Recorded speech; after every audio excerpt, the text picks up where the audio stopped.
Hello बच्चों, कैसे हैं आप। क्लास 8 सब्जेक्ट एसएस भूगोल का हम 4th चैप्टर कर रहे हैं। कृषि के विषय में पढ़ेंगे।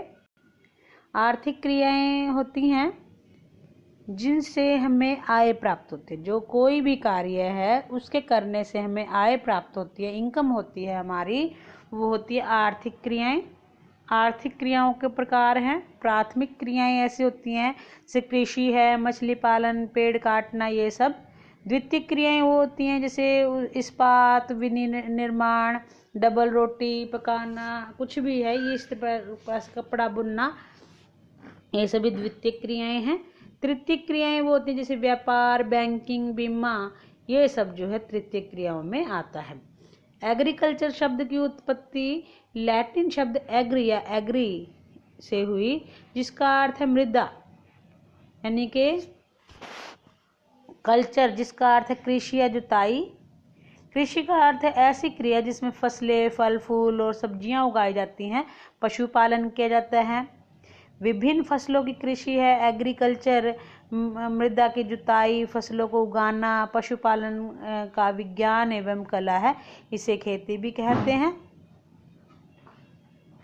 सेरीकल्चर रेशम उत्पादन, रेशम के कीटों का वाणिज्यिक पालन, यह कृषक की आय में पूरक हो सकता है।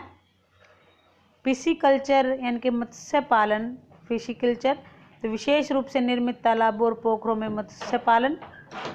विटिकल्चर होता है अंगूरों की खेती। हार्टिकल्चर होता है वाणिज्यिक उपयोगों के लिए जैसे सब्जियां, फूलों और फलों को उगाना। निर्वाह कृषि होता है कृषक द्वारा अपने परिवार की आवश्यकताओं की पूर्ति के लिए की जाने वाली कृषि, वो निर्वाह कृषि है। अपना निर्वाह करने के लिए जो किसान अपना पालन पोषण करने के लिए, घर को चलाने के लिए, अपनी आवश्यकताओं को पूर्ति करने के लिए जो कृषि करता है वो निर्वाह कृषि होता है। इसके रूप क्या होते हैं? गहन निर्वाह कृषि, स्थानांतरी कृषि, चलवासी पशुचारण, 3 प्रकार होते हैं इसके।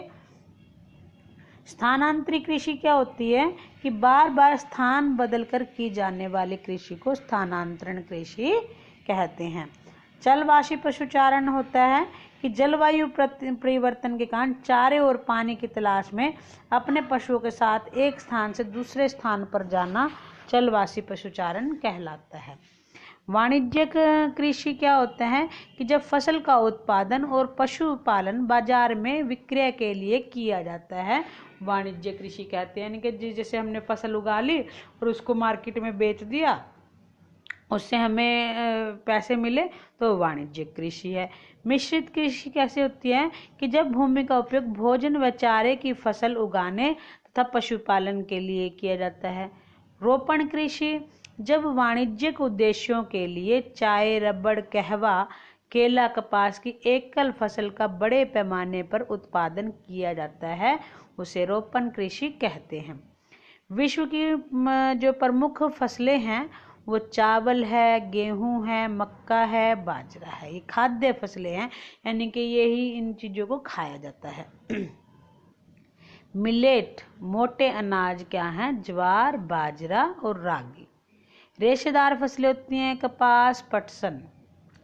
पेय फसलें यानी कि पिया जाता है जिनको कहवा और चाय। कृषि का विकास जो है दिन पे दिन बढ़ती हुई जनसंख्या की बढ़ती मांग को पूरा करने के लिए कृषि के उत्पादन को बढ़ाने की दिशा में जो प्रयास किए जाते हैं उसको कृषि का विकास कहा जाता है। भारत का एक फार्म क्या है? औसत आकार लगभग 1.5 हेक्टेयर है, जिस पर भाड़े के ट्रैक्टर और श्रम के द्वारा उत्पादन किया जाता है।